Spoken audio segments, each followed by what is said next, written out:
Hello everyone! Today we will be doing an art project to make our own constellation from the stars of a real one. We will need a piece of paper with the stars of a constellation on it. The Ohana guide for this week should have a few pages of constellations for you all to use. We will also need a pen or pencil, glue, it can be a glue stick or liquid glue, and a collection of leaves, grass, or flower petals, whichever you can find the easiest.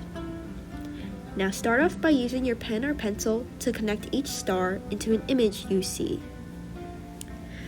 For this constellation, Taurus, I can see the image of a giraffe. Now that the stars are connected, glue down your leaves, grass, or flower petals along the lines.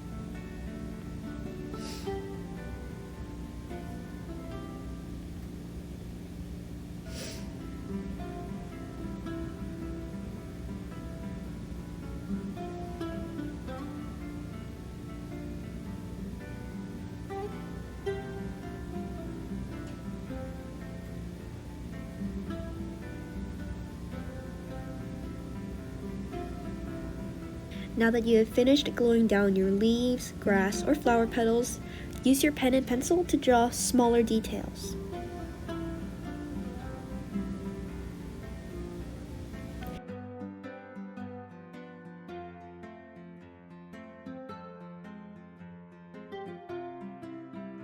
Here is the finished product. Hope you had a fun time making your own constellation.